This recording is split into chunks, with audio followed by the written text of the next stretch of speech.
Good morning. Hey. Good morning. Felt great to just kind of get a full mock for the guys of a Wednesday with featuring first and second down. A Thursday, I know it's not quite Wednesday, Thursday, but for us it is. Thursday, getting the third down calls, and then for a Friday to start working into the red zone, to get all those different calls, to feel the prep of the week, feel the flow of it, right? And trying to recapture our work ethic on Wednesday, and then Thursday, it's a high-speed day, a lot of running, a lot of third down stuff, and today with the red zone, just making sure we're sharp with that. So that was really cool for the staff to go through it, the players to know what to expect. So a great run through of that. Had a really focused group today. A lot of guys know how important this game is, for the evaluation process. And so I could feel that. I could sense that, and it's exactly right. It's exactly what I would hope they would be at mentally, going into this opportunity for a lot of them, So it was great. We finished off the practice and, kind of just at the end told them, guys, you're ready. You're ready to play. Physically, we're ready to play. We got all of our scheme and everything, and now at this point, it's about just figuring out who we are and becoming us. Does that mean that the starters will play on? That's my hope. My hope is to get the starters out there early in the game, get them some exposure, and the importance of it to me is how valuable the night before prep is. Waking up in the morning, we have a 1 o'clock kick. We got a lot of those this year. So just the body readiness, the plan behind, this camp was to practice early so that we can have that readiness going into this season where most of our kicks are 1 o'clock, except for, a couple of out of time zone things. And of course, we go to Germany. But this is a great opportunity to go through their pregame routines with each other, to have the communications, on the sidelines as we go into, the first drive there and just gather information, talk. This is how it'll feel like. So I love this opportunity for the guys, and they're excited about it. We can see Deontay out there, and Yeah. it seemed like Tommy was kind of holding his right hamstring after some drills. Yeah. Could you give us updates on those things? Yeah, sure. Deontay he felt sick. So we just wanted to make sure we quarantine him a little bit just to make sure he doesn't spread whatever he's got going through. And then on top of that, just for him, just to get him some rest, get him some recovery. And then we'll go, day by day to figure out if he's going to feel good enough to go on Saturday. Have you decided whether one series or two series for the starters, or we just go based on field? Yeah, on field, just depends on how much work we get. I'd love to get them sweaty. I'd love to get them the full work of coming, play in and play out, So we'll have to play that part by ear. Any starters you plan to sit, though, or you hope all starters? I hope all starters are playing. So as of now, Tommy, just real quick, you asked about Tommy. So we have him on a pitch count for these practices. We're ramping him back up. So this is just kind of normal soreness. This is his third day in a row. And for Tommy, of course, he with an injury, when anything starts to feel a little bit different, it's concerning, and I can feel that about him, just there in the practice. And we're like, this is good. We've gotten great work with him for 3 days. We felt good about it. We didn't need him to finish the rest of practice today. There was Adam had a calf wrap. Is he dealing with something muscular now? He just got kicked in the leg during the joint practice, and so he's just been managing that for the last couple of days. So just keeping that thing warm, keeping it compact, but he looked great out there today. When it comes to the preparation for this game, is it harder knowing you have a lot of tough decisions to make next week and wanting to get guys a lot of reps, so they can get evaluated before next week? Absolutely. And again, they're going to get plenty of opportunities in this game. A lot of the guys that we're thinking about and really focused on, they have a great opportunity. Just speaking to that, I can feel that. I can feel that from them. I can feel the just the importance of the moment, which I talked about, and so just really regarding that highly, getting the guys prepared, with this game plan so they can put their best foot forward is huge. Dave, I think I saw Leon Washington out there, BJ Daniels. Are those guys part of your fellowship program? Yes, they are. And so they've done a fantastic job. Leon's flying all over the field. BJ, came to us from South Florida and, just a guy I have history with, and a guy that we've talked for years to say, hey, if this is something you want to do, these are exactly the right guys that I want. He's got quarterback background, wide receiver background, really a sharp guy, great communicator. He's even got like a little speaking engagement, a speaking career, in the development right now. So I just love what he's about. I see big things for him in his future, from a coaching standpoint. I wanted him to feel feel the workload, feel the hours of commitment it takes to throw a good practice, to prep the players, So I was so glad to have those guys there, especially because culturally they know what we're looking for, the energy, right? Just the love, the development of our players, the investment. So awesome dudes. Is BJ just working with the passing game? Is he working with wide receivers, quarterbacks? He's been working with quarterbacks, wide receivers. He and I have had a ton of conversations. It's been just a part of getting him exposure to what all these conversations look like. Josh was out there today in uniform and Yeah. pass sets. How encouraging is that? And was he activated from PUB? Really encouraged, not activated yet, but really encouraged by his movement, his athleticism, his power, all the things we saw, the reason he's here.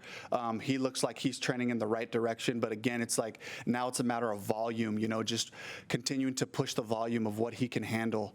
So I was really excited, during special teams period, I looked over there and Joe Gilbert was working with him and he's punching the bag. Joe had a great report after practice about where he's at. Dave, you mentioned that the offense is in or everything's in. Now it's about kind of finding out who the team is. Yeah. What are the markers you look for? And in your experience, how long does it usually kind of take to find that identity, so to speak? I'm looking for confidence and speed of play. So I know we're in our wheelhouse when our guys, they get up to the line fast. They come off the ball fast. They finish the plays. All of those things come alive when I know they're really focused and know exactly what they're doing. That's what's going to tell us who we are and what we can execute. As far as a timeline, there isn't one.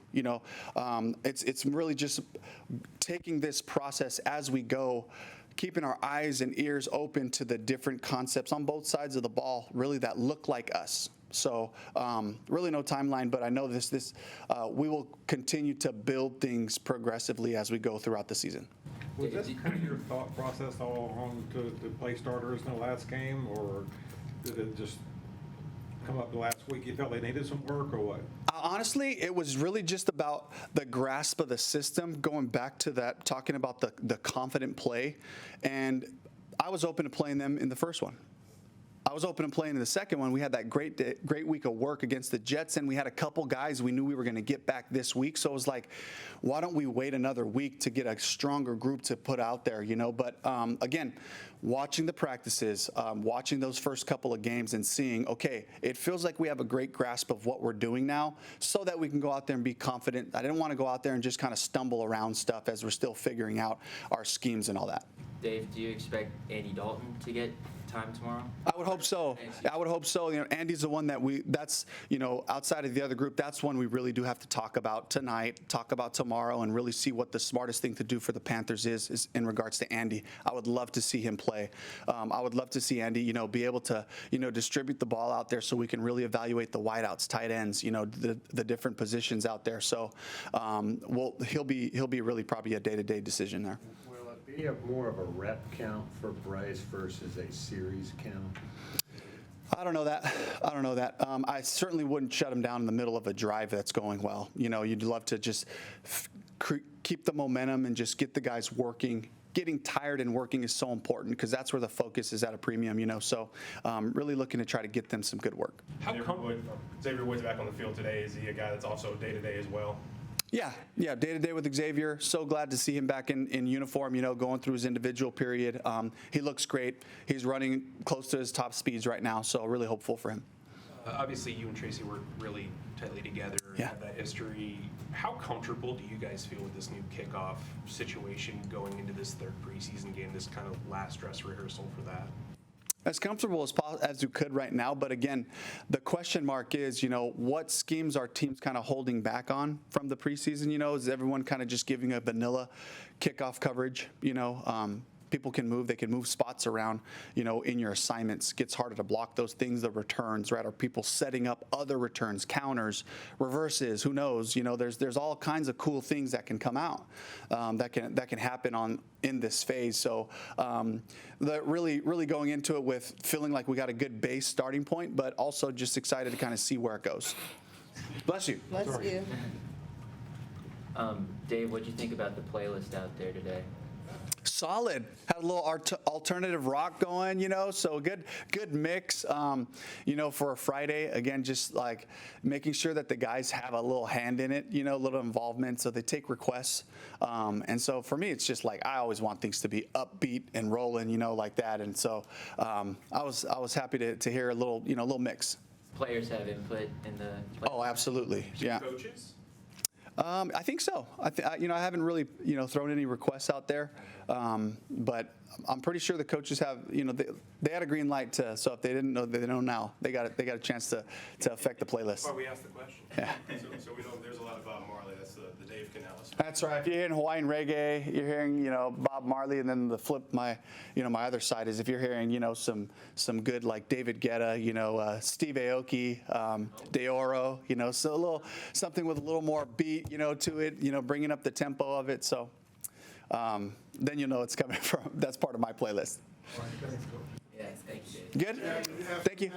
Yeah, I did. I hate to take us back to football after all the fun, but just everyone's mentioned like having 3 really starting safeties between Yeah. Scott, Xavier, and Jordan Fuller. Yeah. Especially with Scott and Fuller coming from, they've been in the system before. Yeah. Have you noticed maybe an ease of transition with the 2 of those because of that? Absolutely. And so it's not just that safety group, it's how they communicate and get the nickel tied into all the things, get the safeties. They're all talking back there on the back half and all the adjustments that they go through. It's great for the younger guys. It's great for me, really learning the system and learning the different, adjustments and calls that happen. And so that's been really great for our team, just the education of this system as we build from it. And again, for Xavier, who was in the system last year, but for Xavier to be able to, like, as he's missed time at practice, to still be able to be back there and have those conversations with those guys. Yep.